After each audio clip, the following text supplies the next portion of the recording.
Good morning. In this video, I'll discuss about how to apply arcs and guards in Gretel.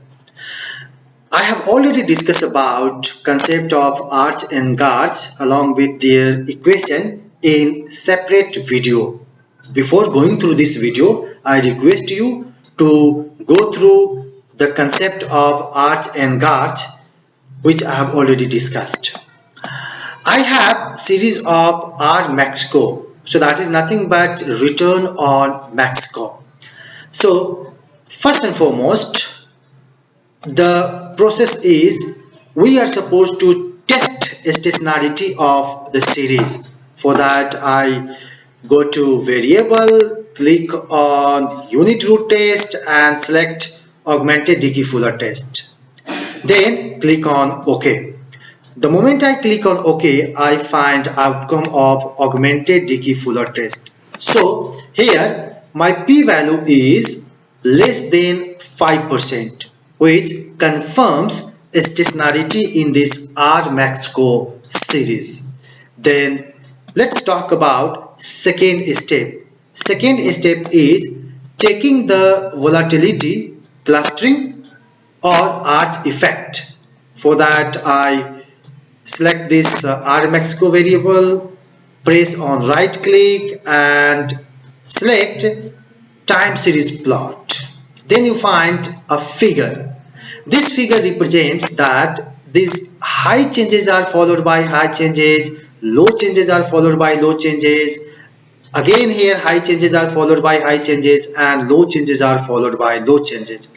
It means there is volatility clustering. So now let's check either there is arch effect or not. For that, go to model, click on ordinary least square and put this variable as like R-Mexico as dependent variable. So here there is R-Mexico as dependent variable.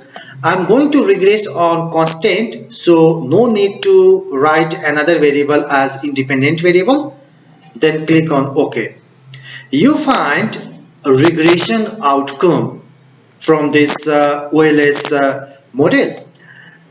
In order to check arch effect, click on test and then select this arch. It asks you the number of optimal lag. So as per your requirement of the data, you can select optimal lag. Here my optimal lag is 5. Then I find the value of arch effect. If you see the p-value of arch effect, this is less than 5%.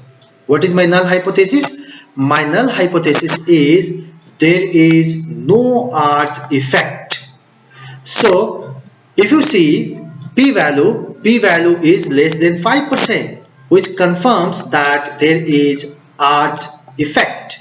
It means now we can apply arch and guards. For that, I go to model, select this univariate time series and click on guards. The moment I click on guards, I find this option. So R-Mexico is my dependent variable. It asks you order of guards and order of arch. So first I'll try on 0 guards and 1 arch and then click on OK. I find this value. So here alpha denotes nothing but arch. So this arch is significant here.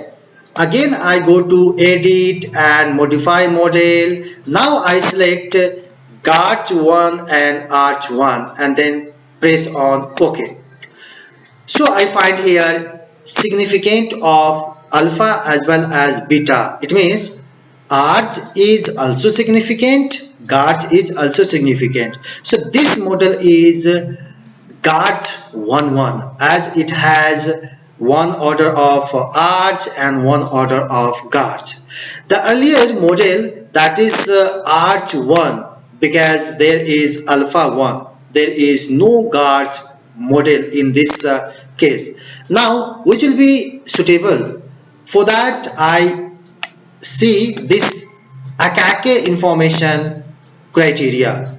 In model 6 here represents of only arch 1. So as per AIC the value is minus 1299.64, but here the value is 13261. So the suitable model has to be selected as per Akake information criteria, in which there is lowest AIC value. So here the lowest AIC is of 71, which denotes or which is of GARCH 11. So in this case I can say that my GARCH 11 model is best compared to only Arch 1.